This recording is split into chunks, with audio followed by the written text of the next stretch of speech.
eo amin'ny fiaramiasa ny firenena malagasy sy ny firenena vahiny kosa indray dia tonga amin'ny seranatsambo ny Toamasina ny vary avy amin'ny firenena Sinoa milanja 120 taona fanampiana izay entina anampiana ireo olona misedra tsy fampitsakafo vokatry ny ahitany moa ireto vary ireto.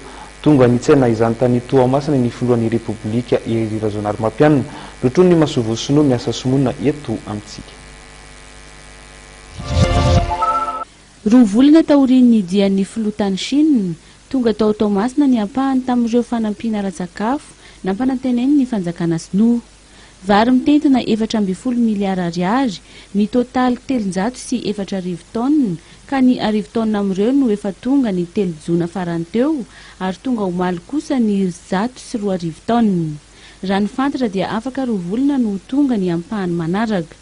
Amin'ny ankapobeny, fanampiana ireo trabona vokatry ny rivodoza enao tsy fampiana ara-tsakafo vokatry ny ahitany ity nomeny ny fanjakana Sinoa ity. Tonga nanolotra ireto fanampiana ireto niaraka tamin'ny Ramatoa Masovo Chine niasa eto amintsika ny filoha Ery Rajaonarimampianina.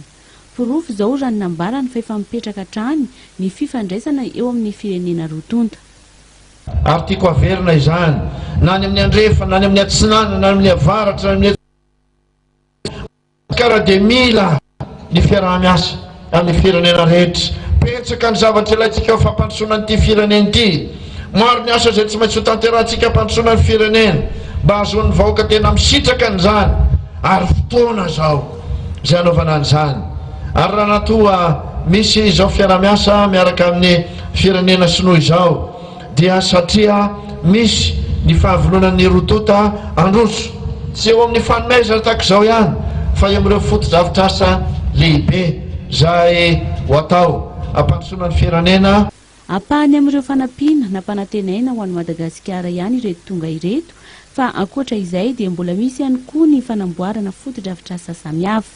Foto-drafitr'asa fototra izay ilain'ny firenena amin'ny fampandrosoana maharitra.